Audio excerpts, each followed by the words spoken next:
My name is Nicole Pino, and I'm a PGY3 OBGYN resident at Mount Sinai Hospital in Chicago, Illinois. This presentation is an introduction to the concept of enhanced recovery after surgery, or ERAS, for patients undergoing gynecological procedures. Before we start, we have no disclosures or financial interests. So first and foremost, what is ERAS? ERAS is a concept, an approach to some of the main problems that patients encounter when undergoing elective and even emergency surgery. These problems may delay the patient's recovery and prolong the patient's stay in the hospital, which is not only detrimental to the patient, but economically draining. The concept is based on a multimodal pain control and minimizing the use of narcotics, as well as interventions such as early refeeding and prophylaxis against nausea and vomiting.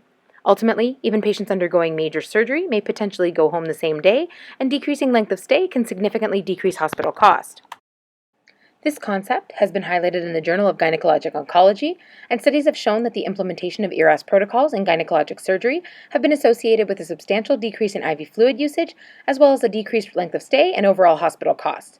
It has also been associated with a significant decrease in the use of narcotics postoperatively, which may cause nausea, sedation, fatigue, and postoperative ileus. These narcotic side effects lead to longer time to ambulation and longer hospital stay. The use of non-sedating pain medications and early removal of Foley catheters can lead to a decreased rate of UTI and earlier ambulation, which in turn can decrease other postoperative complications. As seen in these two slides, there are many recommendations by the ERAS Society in regards to preoperative carbohydrate loading, perioperative fluid management and nutrition, as well as postoperative analgesia and early discontinuation of Foley catheters. Most of this evidence is moderate to high level, and the ERAS strongly recommends implementation of these interventions in order to expedite the patient's return to baseline. So as seen here, there is a multi-step process which is required for successful ERAS outcome. Firstly, education in the clinic, where the patient is taught about what ERAS means, the components of the ERAS protocol, and are given clear instruction about some of the pre- and postoperative interventions, including smoking cessation, exercise, and increasing protein intake. Next, the preoperative step, where the patient is given prophylactic pain medication and antiemetics, along with traditional venous thromboembolism and surgical site infection prophylaxis, as well as a carbohydrate load.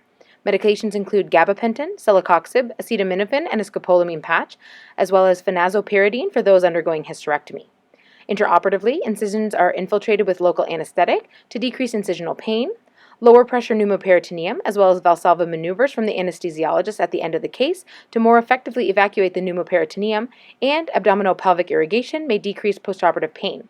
Lastly, in the postoperative step, we use multimodal analgesia with acetaminophen, NSAIDs, and gabapentin, as well as a bowel regimen, early refeeding, and early catheter removal, along with appropriate VTE prophylaxis in order to maximize pain control and expedite return to baseline. In order to decrease the risk of surgical site infection, the patient is asked to take a shower the night before and the morning of the procedure using chlorhexidine wash from approximately the nipple line to the mid-thigh, in conjunction with the intraoperative surgical prep with chlorhexidine, Physohex, or betadine.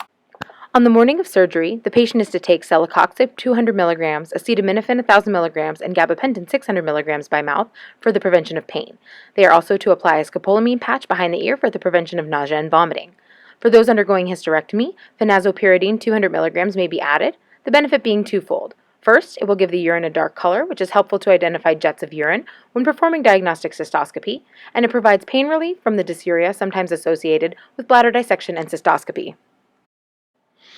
For the first 24 hours inpatient, the patient will receive pain control with acetaminophen, gabapentin, and ketorolac around the clock.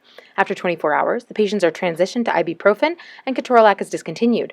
These medications are taken in this fashion while inpatient, as well as for the first 72 hours after discharge. The multimodal postoperative pain medication strategy allows the mechanisms of action of the various medications to tag team to reduce the pain to a target visual analog score of less than 2, all while avoiding narcotics as much as possible. We also recommend a dual strategy to control postoperative nausea and vomiting. Other interventions to decrease the risk of postoperative complications include SSI prevention with Clorox soap, skip antibiotics, and metronidazole vaginal gel for patients with BV and chronic vaginitis. It is important to remember that not all patients will be good candidates for the ERAS protocol, and there are also patients who may require more pain medication. In these cases, increasing the existing medications or a rescue dose of morphine or Dilaudid have shown to be successful at controlling pain. It is also important to remember that the purpose of this protocol is not to completely eliminate narcotic use when needed, but to minimize their use. The patient will ultimately be sent home with the same medications they are receiving while inpatient. They must be clearly instructed on the importance of taking the pain medication as scheduled for the first 72 hours, as that is the time during which the pain is most difficult to control.